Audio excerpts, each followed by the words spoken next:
Alright guys, dekat depan aku adalah sebuah skuter adventure Eric Gobi 250. Kau dah tengok. Aku bila tengok motor ni first kali aku suka dia punya spoke rim ni. Rim jari dia ni. Barulah skuter adventure pakai rim jari. Kalau pakai spoke rim dia tak adventure tau. Ni baru betul adventure. Okay, untuk bahagian hadapan dia kita tengoklah. Dia menggunakan saiz spoke rim, saiz 14 inci dan menggunakan sistem suspension USD fork. So kalau korang masuk jalan tak rata tu dia lebih best lah, lebih seronok. Okay, untuk sistem brake dia menggunakan sistem brake disc.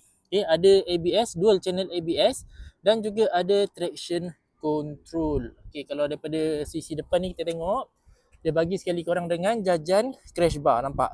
Ni tak payah tambah, memang terus dapat. Ini ada dashcam guys. So untuk semua motor-motor China ni biasa dia datang dengan dashcam, memang sangat jimat lah.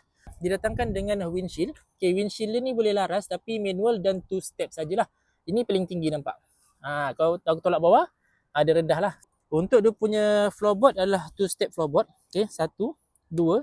So lebih selesa untuk tunggangan kita. Jalan jauh lebih selesa. Okay, di bahagian paparan meter dia, dia menggunakan meter TFT saiz 7 inci. Okay, menggunakan sistem smart key lah. Nampak. So ini remote dia.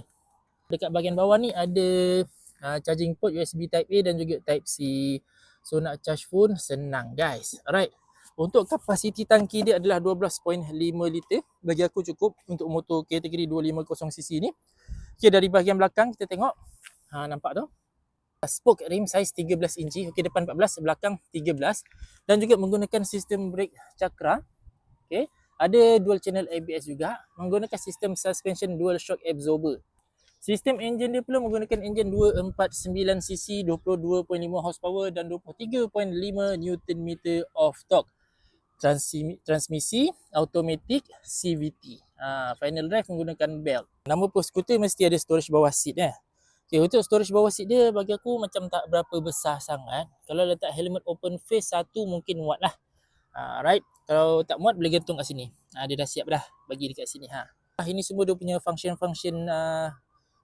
dekat handle ni. Yang switch off, okay. Ini kill switch, okay, kill switch.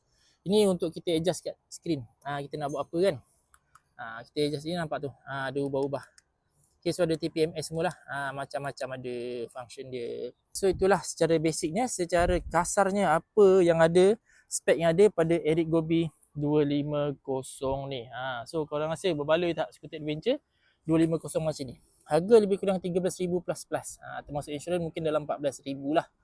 Cuba korang komen kat bawah apa